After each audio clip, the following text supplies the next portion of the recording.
A paz do Senhor, meus irmãos, mais uma vez aqui no nosso curso Bacharel em Teologia, e hoje nós vamos falar de Teologia Contemporânea, aula de número 3.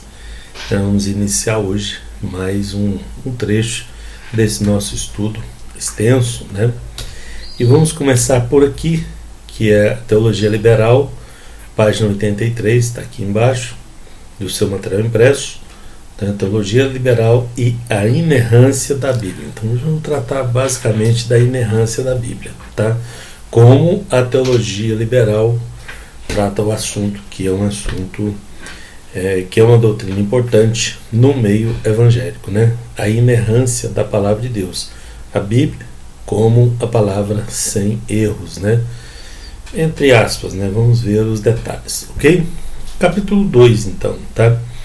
Esse material foi escrito, esse trecho por Reginaldo, professor Reginaldo Cruz. A abordagem desse capítulo apresenta o liberalismo teológico e o seu desenvolvimento na Europa do século XIX. O liberalismo teológico, então, né, com a sua expressão máxima no século XIX. Lembra que nós falamos antes do iluminismo, que foi no século XVIII, né? E teve a reforma, que foi no século XVI, então agora no século XIX, tá? Onde aconteceu aí mais no final do século XIX para a vinda do século XX, né? Teve a sua expressão máxima aí. Desenvolveu na Europa, né? Depois nos Estados Unidos, tá?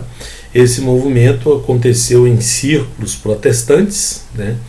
E se baseava na hipótese de que o cristianismo pode ser conciliado com as aspirações humanas, né, aspirações positivas humanas, dentre as quais a busca da autonomia, né, que é a razão, né, que é o raciocínio humano, a investigação humana. Então, esses círculos protestantes evangélicos, né, começaram a pensar, já influenciado pela filosofia do iluminismo, né, nessas possibilidades do cristianismo poder ser conciliado com a razão humana, mais ou menos isso. Então, o liberalismo, né, a teologia liberal, pretendia adaptar a religião ao pensamento e à cultura modernas, tá? Porque até então, antes do iluminismo, era muito arcaico, né? Tinha a forma de pensar teológica, né? Ela era bem antiga. E depois da filosofia, daquela guinada do iluminismo, daquela modernizada, vamos dizer assim, aí também pretendeu a teologia seguir esse caminho de modernização.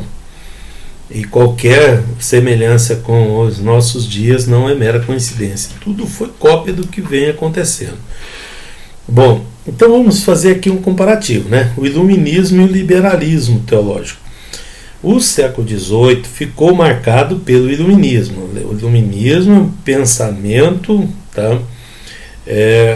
O mundo mudou através do iluminismo, a gente viu isso em outras aulas, né? A humanidade mudou através da filosofia iluminista, né? Era o pensamento filosófico, que também pretendia influenciar o cristianismo, né? O pensamento teológico, que acabou acontecendo, até na época mesmo. E tentava, esse pensamento filosófico, tentava emancipar a humanidade e propunha rejeitar toda e qualquer autoridade externa, né, de fonte de conhecimento.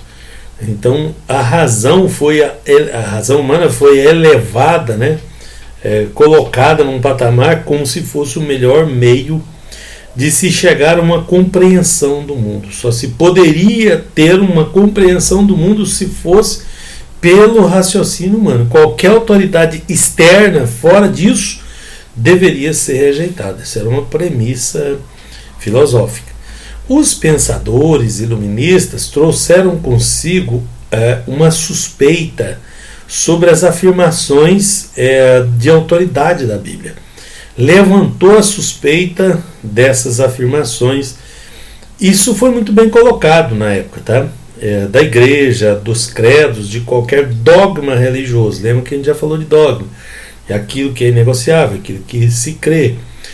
Com isso, no século XIX, surge na Alemanha um movimento conhecido como liberalismo teológico, já no século XIX, né, uns 100 anos depois desse movimento iluminista, do auge desse movimento iluminista, que pretendia reconstruir o cristianismo ortodoxo, o cristianismo que estava, né, mais conservador, vamos dizer assim.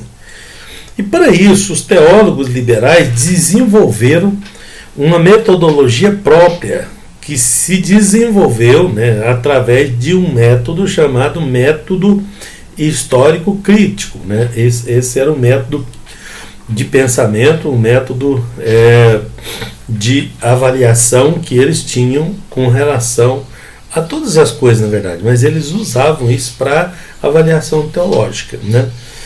Esse novo método de interpretação das Escrituras procurou elaborar uma releitura dos textos bíblicos. Ao invés de aceitar a Bíblia como ela era, a proposta era reavaliar todos os textos bíblicos agora à luz de um pensamento crítico, de uma metodologia científica, de uma metodologia criada na filosofia, não se esqueça. Bom, exegética, que é a investigação do texto, né? E a hermenêutica, que é a sua interpretação, através de alta crítica, questionou e rejeitou as principais doutrinas cristãs. As principais, vou falar mais detalhes mais na frente, né? E entre elas, a principal rejeição era a doutrina da inspiração, inerrância e infalibilidade das Escrituras. Esse método colocava em xeque a doutrina de que a palavra de Deus era inspirada por Deus, de que ela não contém erros e de que ela é infalível. Tá? Essas três coisas aí, que era corrente, o pensamento teológico da época tinha essas afirmações aí, apesar de serem afirmações humanas.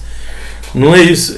A Bíblia por si só ela já é uma autoridade, mas isso aí não está escrito na Bíblia. Mas a forma que os teólogos viam é que a Bíblia era inspirada por Deus, que era inerrante e que era infalível. Era a infalível palavra de Deus. É uma das doutrinas básicas do cristianismo. E é isso que foi questionado. E muitos teólogos não conseguiram refutar esse pensamento filosófico iluminista. E daí começou a ganhar força, começou a ganhar campo o pensamento liberal. Teologia liberal é liberal no sentido teológico. Vocês estão vendo o problema. Esse problema está no nosso meio, como a gente vai vendo aqui. Né? Então, outras doutrinas também foram alcançadas, né? Outras doutrinas cristãs, que o liberalismo tentou desconstruir, porque o principal objetivo do liberalismo teológico era desconstruir as doutrinas bíblicas. Né? A doutrina da Trindade, que ela é de difícil entendimento e aplicação no meio do cristianismo, foi questionada. Da encarnação, não reencarnação, da encarnação e ressurreição do Cristo, que Cristo encarnou, que ele veio em carne e que ele ressuscitou após a sua morte. Então, daí já temos três doutrinas importantes, três doutrinas inegociáveis da nossa ortodoxia evangélica, né? Da cristã, evangélica, pentecostal, como queira chamar, né? Do cristianismo. Bom, então começam os conceitos, né? Quando tratamos sobre métodos e pressupostos, isso é metodologia científica, vocês já viram lá atrás, da teologia liberal, então faz-se necessário estabelecer alguns conceitos sobre o que é liberalismo. Tá? Em geral, se entende que há várias expressões sobre liberalismo. Tem liberalismo político, liberalismo filosófico, liberalismo ético, nas diversas áreas aí. Do ponto de vista teológico, o liberalismo é qualquer movimento disposto a definir ou mudar doutrinas e práticas tradicionais. Também nos outros, ética também política também é uma tentativa de mudança do pensamento tradicional para um pensamento mais moderno, mais adequado à sociedade, entre aspas, tá? E práticas, né, tradicionais do cristianismo, enquanto o liberalismo clássico refere-se a um movimento que se desenvolveu na Europa e nos Estados Unidos a partir do século XIX. Tá? Então, o liberalismo teológico ele tem essa base. Então, o que é isso, liberalismo teológico? O termo liberalismo teológico designa um movimento histórico específico da teologia protestante, cujo auge aconteceu aproximadamente na virada do século XIX para o século XX. Tá? Então é um movimento de tentativa de modernização, como a gente viu aí do pensamento, né? De desconstruir um pensamento e construir um novo. Né? E nós estamos falando da Bíblia, hein? Nós estamos falando da Bíblia, não estamos falando de outra coisa não. Embora esse grupo fosse heterogêneo, não era homogêneo, não era parecido, eram pensamentos diferentes, os pensadores liberais tinham várias características em comum. Essas características em comum é que foram o grande problema. Seu objetivo principal era reconstruir a fé cristã à luz do conhecimento moderno. Então você pega a Bíblia, que é arcaica, né? O pensamento é antigo, né? O sistema é antigo, fala, não, agora temos um sistema moderno de interpretação que leva metodologia científica, que é seguro, que é moderno, e vamos aplicar isso na Bíblia. E para quê? Porque a mente humana, isso para eles, o pensamento deles, é capaz de fazer uma avaliação crítico-histórica e chegar a uma conclusão que talvez não seja a que está colocada aí. Tá vendo? O problema? Olha, a página está aqui, 85, para você ir acompanhando. Tá? O Machen, esse Machen é mais ou menos o CH alemão, Machen, tem que raspar a garganta para falar o original, né? Afirmava que essa religião moderna, não redentora, é chamada de modernismo ou liberalismo. Então, não é uma religião redentora, é uma religião moderna. É uma religião mudada, as premissas da Bíblia, vocês já viram, que ele já questionou a doutrina da Trindade, do nascimento virginal de Cristo, da sua encarnação, a forma de encarnar, da sua ressurreição. Então não é um movimento redentor, é um movimento religioso. Isso é a modernização do cristianismo. Isso tem tudo para ser uma coisa forte ainda nos nossos dias, porque se foi desde lá do século XIX, isso tem contaminado o pensamento teológico cristão. Essas premissas. Aliás, veio lá do iluminismo, não somente do liberalismo, né? Mas a base desse pensamento, porque o liberalismo é um upgrade, uma atualização do pensamento iluminista, que já modernizou de novo 100 anos depois, em tese. Tá? Então é fácil perceber que as afirmações de Machen, né, o liberalismo teológico, não é cristianismo, é uma outra religião, porque o cristianismo é redentor, é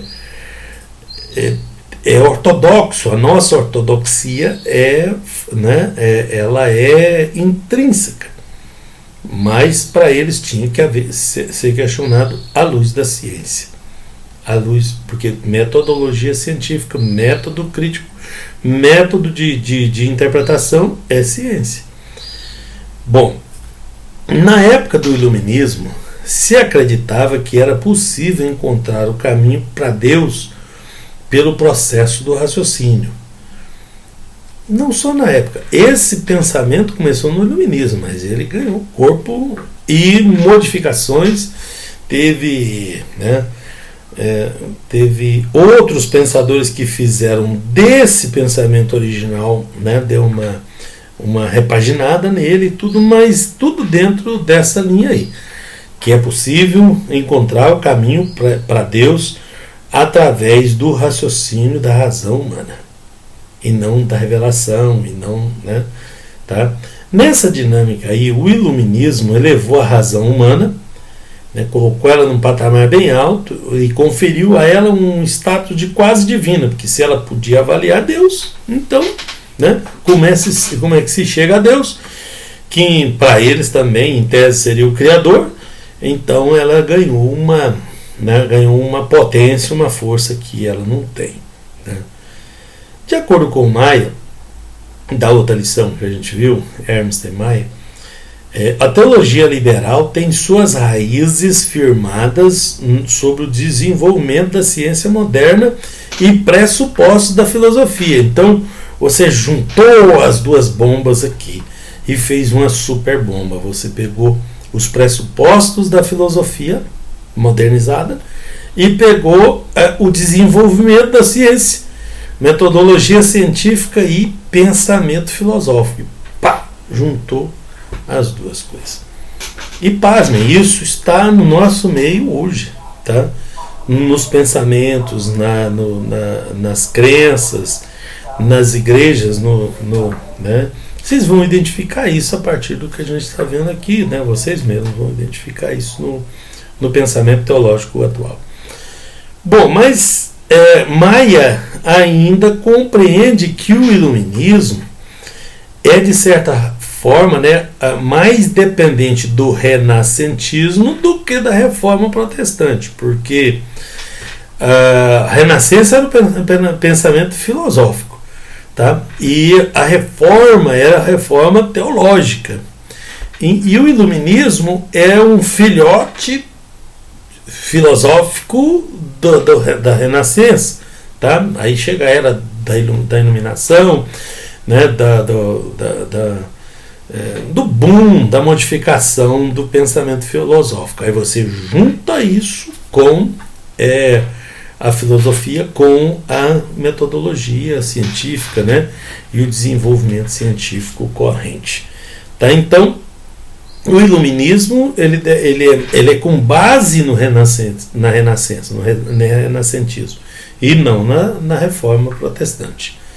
Aliás, tinha muitas críticas do iluminismo acerca das afirmações protestantes da reforma. Dessa maneira, então, ressaltamos a importância de perceber essas influências filosóficas que contribuíram,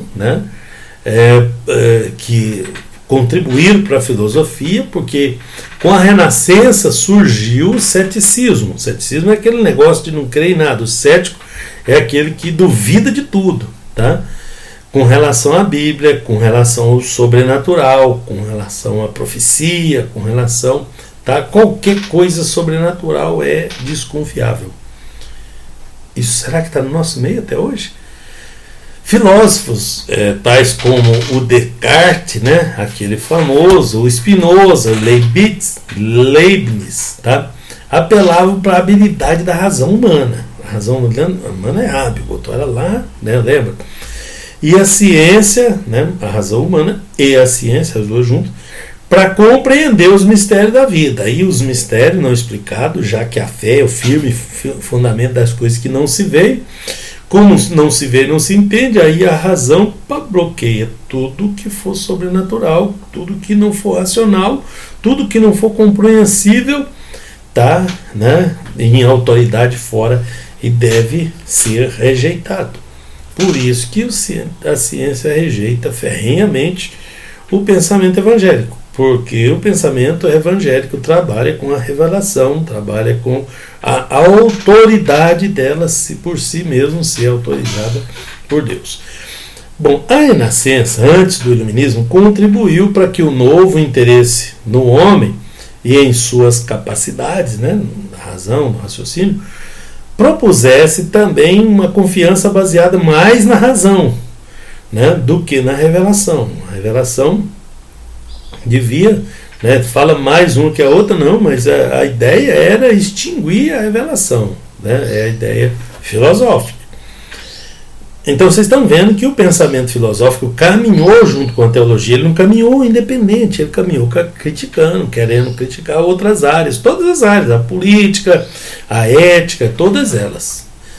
Então a filosofia pretende, né, com a sua metodologia, juntando com a ciência, ser o ícone, ser a força maior na busca da verdade, já que a verdade era o grande desafio dos filósofos no passado, lá de antes do tempo de Cristo. Aqui estamos falando de século XVIII, XIX, tá? 1800, 1900 anos depois do tempo de Jesus. E o pensamento filosófico, esses filósofos gregos, começaram antes de Cristo, naqueles 400 anos entre um Velho e um Novo Testamento, né? Ali aparece o primeiro filósofo, que é Tales de Mileto, tá? Bom, é considerado o primeiro, né? Tinha outros pensadores, mas esse foi considerado o primeiro. O homem agora era o foco do universo e não Deus. Com a razão, você eleva o ser humano ao estado de quase divino, de semideus, né? Então aí o homem passa a ser o centro do universo. Então, se você olhar na teologia moderna, onde o homem é o centro da teologia, o homem é o centro da música, o homem é o centro da pregação, então tudo isso é a razão colocando, né, aquele pensamento que veio evoluindo para dentro do meio teológico. Não é nada diferente disso. É o pensamento filosófico entrando, né, aí todas as coisas convergem para o homem, para o raciocínio, para a razão. E o sobrenatural, já que no pensamento moderno, os teólogos liberais modernos aceitam a revelação, só questionam ela, né, quer dizer, aceitam não, eles condenam ela, porque eles dizem que aceitam, mas tem que ter uma explicação científica, tem que colocar a metodologia científica. Então, essa convivência não pacífica, e ela é altamente destrutiva para o cristianismo. Então, o homem agora é o centro do universo, e não Deus. Aí você fala de Deus, que Deus é bom, que a Bíblia é isso, que aquilo, mas na hora de cantar, na hora de pregar, na hora de entender, você entende que o homem que precisa, o homem está cheio de necessidade, ele está buscando, ele está querendo usar Deus para atender as suas necessidades. É Ele o foco, é Ele a razão, o centro do universo, e não Deus. O que deveria ser o contrário, né? Foi trazido para nós por esses grandes pensadores, né, entre aspas, e foi colocado na mesa. A discussão está aí, e aí é nós que vamos avaliar tudo isso à luz do Evangelho, porque se bobear um pouquinho, o pensamento iluminista entra no meio, e com boa desculpa e com até refutações do que eu disser aqui, por exemplo, tá? Tudo bem baseado. Então é evidente, né, que o movimento teológico, conhecido como liberalismo teológico, recebe influência direta do iluminismo do século XVIII. E também da Renascença, do renascentismo lá do século XVI, que é a época da Reforma. Teve dois grandes movimentos, um movimento teológico, no pensamento teológico, porque, né, os teólogos, com a Reforma, um grupo de teólogos, não foi só Lutero, tá? Resolve reformular o pensamento para voltar para a Bíblia, porque já estava distanciado. E agora, depois, no século XVIII, vem o iluminismo e fala: opa, tem que voltar para ser o que era antes, porque vou ir para a Bíblia, para a revelação, para o sobrenatural, não vai funcionar, a razão tem que ser acima disso. E ditando regras dentro da área da outra área. Eu já disse para vocês, são duas forças muito grandes. e elas não se encaixam. Toda vez que se encontra, né, a filosofia humana, através da política, do pensamento ou de qualquer outra coisa, e se encontra isso com o pensamento teológico, vai dar choque. Porque lá no pensamento filosófico, lá no pensamento iluminista, da política como ela é, das outras coisas como elas são, vai entrar em choque com o cristianismo, porque o cristianismo é a revelação de Deus. E a revelação precisa ser rejeitada pelo pensamento iluminista. Então, aí está colocado agora para vocês o problema. Então vamos. A influência do iluminismo sobre o liberalismo teológico é evidenciada a partir das categorias filosóficas, né? Foi através dos grandes filósofos, né, iluministas. Nós temos duas classes, os iluministas e os idealistas, tá? John Locke, George Berkeley e David Hume, né? São os iluministas. Os grandes nomes dos idealistas foram o Immanuel Kant e o George Hegel, tá? Que a teologia liberal fundamentou-se extensivamente sobre os alicerces dos iluminismos e dos filósofos, dos iluministas e dos idealistas, tá? Os idealistas, apesar de ser chamado idealista porque tem algumas coisas deles que entram em contradição com os iluministas, mas a base do pensamento é bem parecida. Eles só aceitavam, como eu mostrei para vocês na aula passada, também algumas coisas da revelação, algumas coisas convivia com isso, né? Então os idealistas, já os iluministas assim rejeitavam de cara, tá? De qualquer forma, os dois são uma má influência muito grande, porque eu não sei qual que é pior, se é aquele que duvida e fala, ou se é aquele que duvida e aceita alguma coisa para ganhar campo e questionar aquele outro, tá? Aí você destrói algumas doutrinas, mas aceita outras. Bom, isso talvez seja pior, porque fala, não, então ele pode estar certo, tem essas doutrinas aqui que está do lado dele, né? Mas está tudo errado aí nesse campo, tá bom? Bom, isso é a minha avaliação, porque você é aluno, você está estudando aqui o assunto, aí você vai tirar as suas próprias conclusões. Eu sou o quadrado, né? O antigo que pensa ortodoxamente, que pensa que a Bíblia é infalível, que pensa que ela foi revelada por Deus. Esse é o meu pensamento. E que isso é inegociável e não tem conversa. Não vou investigar isso através da razão e nem aceitar nenhum pensamento desse tipo, né? E todos esses aí trabalharam fortemente para rejeitar aquela ideia fixa de que a Bíblia é inerrante e que não pode ser questionada, tá? É esse o grande problema, né? Bom, o iluminismo, então, ele foi o principal movimento intelectual do século XVIII, e talvez o mais influente da modernidade. Os seus principais pensadores foram o John Locke, né? O John Locke introduziu o subjetivismo ao ensinar que o conhecimento vem a partir da experiência, tá?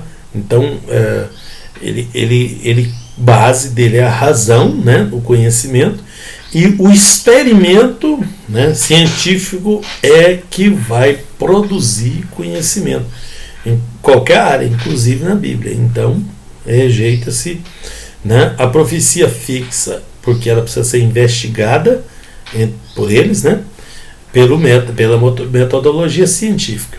Daí vem George Berkeley, que desenvolveu a orientação do sentido de Locke. Então ele pega de Locke e dá, né, uma desenvolvida naquela orientação que o Locke já tinha feito, o outro anterior. E depois vem, talvez um dos piores deles, o Hume, né, David Hume, que era um cético escocês, tá?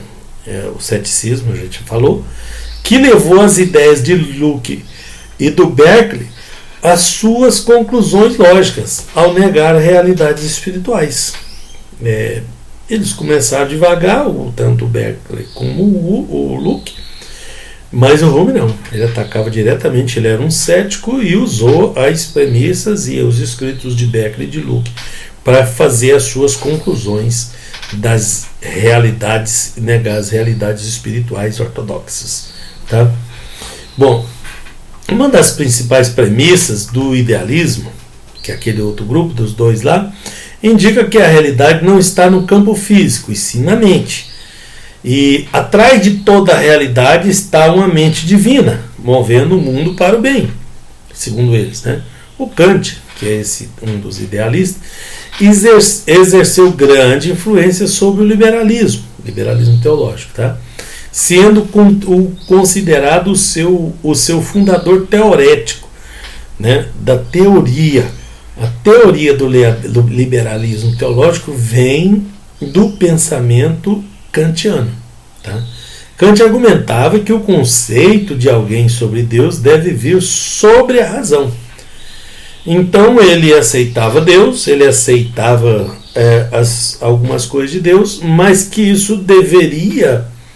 ele argumentava que o conceito que alguém tivesse de Deus tinha que ser um conceito racional, inteligente, razão humana, tá? Mas que Deus existiria, que tem uma mente, tá vendo o perigo disso? Por trás disso tudo. Contudo, ele atava as provas, né, para a existência de Deus, negando a sua validade. Então, as provas para a existência de Deus que eles procuravam na Bíblia. Deixa eu lembrar vocês que a própria Bíblia não tenta provar a existência de Deus. Porque aquele que se aproxima de Deus, ele tem que crer, tem que ser pela fé. Ele tem que fechar os olhos e crer. Né? Se não é assim, então não é por fé. Se é por prova, não é por fé. Então não tem prova. Não é bíblico isso. Mas a ciência vive procurando provas e questionando os textos bíblicos por não querer provar essa premissa toda aí. Tá? Então o Kant ele fazia isso, né, com uma habilidade muito grande, porque ele colocava Deus na frente, mas ia negando aqui e ali. Tá? E esse pensamento todo contaminou a teologia, que nos nossos dias muitos estão bem voltados para esse pensamento aí, principalmente de Kant. Tá? Você fala, não, mas a igreja não tem pensamento iluminista. Todo ele não, ele tem os resquícios, as coisas que inteligentemente o Kant escreveu. Tá? E ele era um idealista, né, que é também um filhote do iluminismo. Né? Os filósofos do iluminismo tentavam conhecer Deus como ele é pelo processo do raciocínio, já sabem disso. Já o Kant idealista, ele entendia que esse objetivo era uma tentativa fadada ao fracasso, desde o princípio, de querer conhecer a Deus pelo raciocínio. O Hegel, tá, foi um alemão idealista que ensinava que somente a mente é real, só o raciocínio, a razão é real. Tudo mais é expansão da mente. Como se o homem tivesse inventado Deus, por exemplo, que é a mente que expandiu. Toda a realidade é uma expressão do absoluto, que é Deus, mas que é a mente que expandiu e chegou a essa conclusão. Então, ele está dizendo que o homem é que pensou nisso tudo. É a mente que é a razão, que é o ponto-chave da história, e não Deus. O Hegel afirmava dogmaticamente, você lembra? Aquilo que a gente acredita, que não muda, né? O progresso da história e a perfectividade da humanidade, tá? A perfeição. Para eles, o homem é a perfeição, né? A sua filosofia era de uma autoconfiança, né? Esse é o lema do liberalismo do século XIX. Cada dia, em todos os sentidos, ficamos cada vez melhores. Né? Ou seja, eles se achavam, né? E não sabe que a mente humana, né? O coração humano é enganoso. Né? E os enganou, porque eles achavam que eles eram o máximo. Né? Achava que o homem era o máximo. Chegaram à conclusão racional de que o homem era o máximo. Bom, então quem é o pai do liberalismo? Do ponto de vista teológico exegético, né, da investigação da origem, o liberalismo produziu muitos teólogos com capacidade técnica indiscutíveis, né, como o Rudolf Bultmann, né, que foi um dos mais brilhantes eruditos da língua grega de seu tempo. É um grande escritor aí, né, do seu tempo. Porém, ao Schleiermacher, né, o Friedrich Daniel Ernst Schleiermacher, esse nome alemão é difícil mesmo, né, Schleiermacher, né, o título de pai da teologia liberal, tá? Esse é o pai da teologia, o que carrega o título de pai da teologia liberal, do liberalismo, tá? Esse Schleiermacher fala que nem Schumacher, né? É o alemão, tá? Schumacher, né? Dá aquela rapada na língua, tá? Bom, na página 90, o Schleiermacher virou o método teológico tradicional de cabeça para baixo, né? Em vez de uma revelação objetiva, né? A religião era vista agora como subjetiva em seu cerne, né? Não era mais objetiva. O outro teólogo muito conhecido do movimento liberal foi o Richter, né? Albrecht, tá? Que entendia que a verdade religiosa envolvia julgamentos morais e éticos que eram subjetivamente determinados pelo indivíduo. Então, o indivíduo é que determina moral e ética. Vocês sabem que isso não é verdade, né? Porque a Bíblia é um tratado de moral e ética muito grande. Então, a nossa moral e ética não é determinada por nós, é determinada pela palavra, pela Bíblia, pelo que Deus ensinou. Aí, sempre que o homem determina a sua moral, o que é ético, o que é moral, isso vai ter uma distorção muito grande. Ele defendia que conhecer a Deus como Ele é, né, a sua essência, os seus atributos, era algo que estava além das possibilidades da experiência humana, que Deus existia, mas que era inalcançável, mais ou menos isso. E esse é um pensamento liberal corrente hoje também, tá? De que Deus existe, mas que o homem não é capaz de acessá-lo, de se chegar a Ele, tá? Porque o homem não tem ferramentas para isso, segundo eles. Para os richelianos, né, a revelação de Deus é a certeza na religião acontecia, né, e a certeza acontecia quando alguém era confrontado com Cristo, tá? Que é só uma maneira também de tapear, porque ele nega uma coisa e afirma outra, né? O conhecimento de Deus era mediado pela pessoa de Jesus, conforme revelado na história, que não é bem assim, né? Bom, em parte mas eles usavam o que é em parte para segurar a sua doutrina, o seu pensamento liberal. Bom, então esse método, né, método de interpretação, né? O liberalismo teológico tem método próprio, tá? É o método histórico crítico, tá? Que é um método nativo próprio deles de interpretar a Bíblia, né? O método do liberalismo inclui uma tentativa de modernizar a teologia cristã, né? Que é uma tentativa, porque resistência sempre houve, tá? Sempre houve os teólogos resistentes. Alegam os liberais que o mundo tem passado por mudanças radicais desde quando foram elaboradas as primeiras confissões de fé da cristandade, e isso faz com que elas assumam uma feição arcaica e destituída da realidade do homem atual. Exemplo: qualquer doutrina que você pegar, não, a doutrina da Trindade.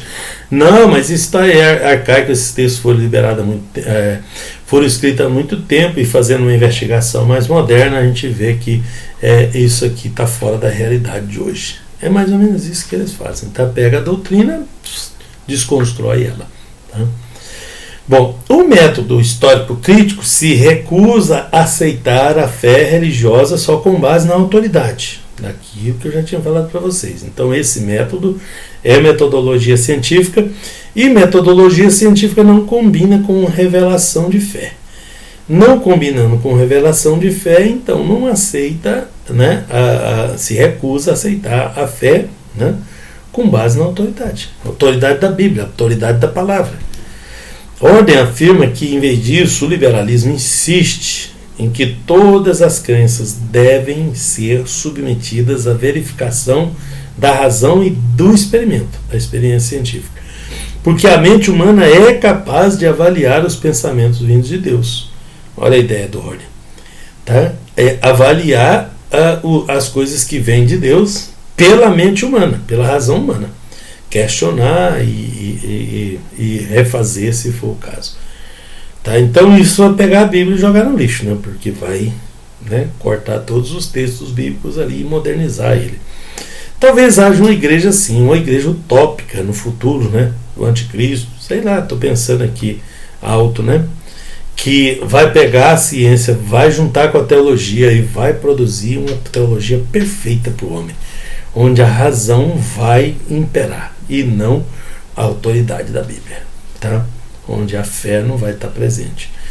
Bom, segundo o liberalismo, a mente deve se conservar aberta, né, a todas as verdades. Não importa a procedência delas, pode vir de Deus, mas a mente tem que estar aberta, né, para conservar, né, para receber as verdades e avaliá-las, tá? Esse é o medo, né? Porque se meu pensamento alto vem a ganhar corpo, né, isso tem que estar sendo preparado para o futuro já, né? Futuro próximo, talvez, sei lá, né? Os teólogos liberais, então, aceitam cordialmente as conclusões da alta crítica e da teoria da evolução. Então, são teólogos, são crentes, mas que aceitam as conclusões da alta crítica, que é filosófica, e da evolução, que é científica. Ainda se recusam a admitir uma religião que tenha medo da verdade ou que procure se proteger da investigação crítica, né? Então, eles desconfiam, né, e se recusam a admitir, né, uma religião que tem medo da verdade dele, né, investigada. Não, nós cremos que Jesus é o caminho, a verdade e a vida. Não, e eles creem que a verdade tem que ser investigada pela ciência, pela alta crítica. E se nós não nos permitirmos ser investigado, né, através da razão, né, através das investigações da crítica, então nós não somos confiáveis, né? A nossa religião não é confiável. É essa a premissa, tá? É nesse ponto que pega. E muitos teólogos abandonaram o pensamento cristão e foram para o lado do liberalismo. Vocês veem que esses teólogos que eu citei aqui, todos eles são cristãos, mas que foram para o lado do pensamento filosófico e acabaram aí, no liberalismo, tá? Na teologia liberal, né? Tá cheio deles na internet, agora tá perigoso. O tempo do perigo nós estamos vivendo agora. Você pega os textos lá e você pega um título legal ali no YouTube e vai assistir o vídeo, tá carregado de iluminismo, né? E a pessoa não tem condição de avaliar e eles vão engrupindo, porque a proposta é boa para a razão humana, né? Botar a razão humana num patamar elevado, a pessoa vai se sentir bem massageado, né?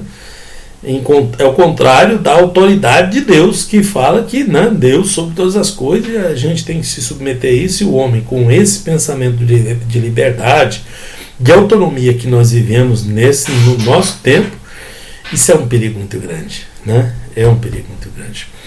Bom, e isso com cara de evangelho ainda, né? Com cara de, não, sou crente, sou teólogo, tá? Mas o meu pensamento é esse pensamento moderno aqui. Bom, através das conclusões do método, então, de interpretação, né, histórico-crítico, os teólogos liberais contribuem para a desconstrução das doutrinas básicas do cristianismo, cardeais do cristianismo. Esses teólogos do cristianismo histórico, tá? Do movimento liberal, costumam proferir críticas virulentas às doutrinas bíblicas da inspiração plenária, ou seja, que ela foi plenamente inspirada por Deus, que está provado na própria Escritura, tá? Da inerrância, né? Da infalibilidade, né? Também o nascimento virginal de Cristo, né? A Trindade, a ressurreição física de Jesus, né? A ressurreição física e histórica do Cristo. Então isso tudo é refutado pelos liberais, tá? Então a teologia liberal não crê nessas doutrinas. Então nós temos uma cartilinha, eu costumo colocar no nosso material aí, né, de que nós cremos, para manter firme a nossa ortodoxia, tá?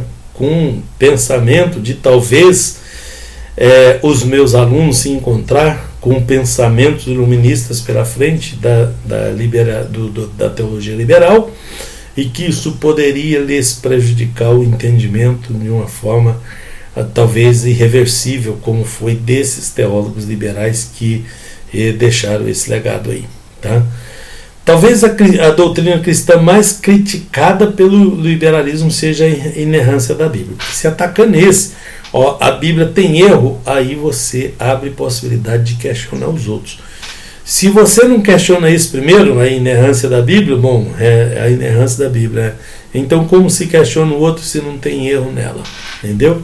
Por conta disso, eles se basearam e se gastaram muita energia para tentar desconstruir a doutrina de que a Bíblia é a inerrante palavra de Deus.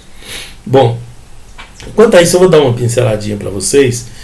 As principais premissas liberais que atentam contra a doutrina da inerrância são: a Bíblia não é a palavra de Deus. Para eles, a Bíblia não é a palavra de Deus.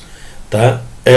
Contém a palavra de Deus, mas não é a palavra de Deus. Então, contém erro. Não tem coisa certa, tem coisa errada. É mais ou menos isso o pensamento liberal. Tá? A Bíblia é falível e contém erros, né? Que ela é cheia de falha. A Bíblia contém contradições e a Bíblia apresenta erros científicos. Tá? Essas são as premissas básicas, científicas, liberais desses pensadores que trouxeram da filosofia o seu conceito racional para julgar a Bíblia. Tá? Além dessas premissas, há outras proposições liberais, tá? Bem conhecidas. Então, é um programa delas, né? Inclusive o Bultmann tem né? O Programa Exegético de Desmitologização de Rudolf Bultmann, tá? De tentar tirar o mito, né? Desmanchar o mito bíblico, tá? Que para ele é um mito, né? Que pretendia subtrair esses mitos que ele achava que era, tá? Então ele tem um compêndio disso, né? Um monte de coisa de premissas para tentar invalidar ou desconstruir o pensamento teológico cristão tradicional. Então, a doutrina evangélica conhecida como inerrância, a doutrina que nós chamamos de inerrância, diz respeito aos autógrafos. Tá? Então, a Bíblia é inerrante com relação aos autógrafos, aos originais, e não ao codice autógrafo. Né? Então, quando, né, Deus ditou para eles lá, né, para os seus os 40 escritores da Bíblia, né, cerca de 40, quando ele foi mostrando o que era, né, eles escreveram: ali é que está a autoridade, os autógrafos, os originais. Tá? E ele assevera que as cópias atuais, bem como as traduções, são inerrantes na medida que elas refletem com precisão os textos bíblicos originais. Então, as cópias têm uma reflexão bem próxima dos originais. Então, a garantia é para os autógrafos, tá? E como as cópias foram muito bem feitas pelos judeus, foram muito bem preservadas, né? E com a ajuda de Deus, porque senão já estava tudo destruído, né? Portanto, a inspiração e a inerrância da Bíblia são atuais, né? Não são algo que se possa duvidar, não podemos levantar suspeita da Bíblia. Né? Se você pega um texto das línguas originais, que foram cópias, não tem original da Bíblia em lugar nenhum do mundo, né? Mas você pega uma cópia daquela e compara com outra cópia, as dificuldades que você vai ter não vão ser doutrinárias, vai ter alguma, né, discrepância, porque veja que a inerrância é para os textos originais, porque as cópias foram feitas por seres humanos que podem errar, né? Mas é erro se fosse hoje, de digitação, de grafia, de escrita, alguma coisa desse tipo, tá? Mas foram tomados todos os cuidados, então ela reflete muito bem, né, o original, né? Pelo próprio contexto do texto que a gente tem na mão, dá para perceber que ela reflete muito bem, né, o propósito. Por quê? Bom, o Benson, né, ele acredita que a igreja evangélica defende a doutrina da inerrância original não como artifício apologético, né, não como forma de defender a fé, mas com base em alicerces teológicos sólidos. Por quê? Porque Deus não prometeu inspirar copistas, né, e nem garantiu que a transmissão de sua palavra fosse de modo perfeito, né? Claro que Deus ajudou na preservação, né? Achar aqueles manuscritos do Mar Morto preservados ali, sem ser destruído ali por tantos anos, só um milagre de Deus, né? A qualidade extraordinária da palavra revelada de Deus deve ser preservada de alterações arbitrárias, tá? E por isso tem muita gente trabalhando para preservar isso. Então é consenso geral que a inerrância é uma doutrina que defende a ideia de que a Bíblia é completamente isenta de erros. Por quê? Os teólogos históricos, defendem o termo inerrância, que ele se refere à sua confiabilidade e à autoridade dessa escritura como a palavra de Deus. Então é dessa autoridade que nós estamos falando, tá? Dessa escritura como sendo a palavra de Deus. E informa o homem, né, a necessidade de buscar um meio de salvação. A palavra, essa Bíblia, essas escrituras com autoridade informa o homem, né, a necessidade de buscar um meio de se salvar. Também é notório na teologia evangélica que a infalibilidade das escrituras diz respeito, né, a características da Bíblia de ser incapaz de falhar na realização do seu propósito pré-determinado. Então ela não falha, a palavra de Deus não falha, ela não volta vazia, né? Então, por conta disso, né, ela é a inerrante palavra de Deus, né? Ela é confiável para levar o homem ao seu objetivo final. Então, de modo que a Bíblia não falha em seu propósito. Se nós pegarmos o método histórico crítico e aplicar nos textos bíblicos, aí acabou o jeito do homem se salvar. Aí já era, né? Porque é essa a ideia que está por trás do liberalismo, né? Do iluminismo, da filosofia. É desconstruir as doutrinas, né? E virar uma religião qualquer. E não a redenção de Deus, né, preparada ali.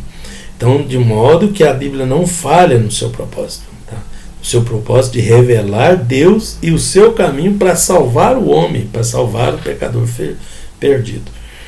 Daqui o nosso amigo Reginaldo Cruz conclui dizendo que o liberalismo teológico rompeu com a teologia cristã a partir do seu desprezo, né, e desconstrução dos fundamentos do cristianismo. Então, o rompimento do liberalismo teológico com a teologia cristã histórica acontece quando essa teologia, né, esse liberalista, esse movimento desconstrói fundamentos do cristianismo, porque para o cristianismo histórico isso é inegociável, né, isso não dá negociação. De modo que os teólogos liberais, eles utilizam o seu método, aquele histórico crítico, para que as suas conclusões exegéticas, suas investigações do texto, subtraiam a credibilidade da escritura. Eles usam isso, né, esse método, para tirar a credibilidade das escrituras. Então, dessa forma, é necessário que a doutrina da inerrância original seja recomendada aos crentes, seja apregoada pela igreja, né, que creem na autoridade da Bíblia e que a considera como a palavra inerrante, infalível de Deus. Tá bom? Então, que Deus vos abençoe. Nós terminamos mais uma aula aqui, né? Que Deus abençoe abundantemente.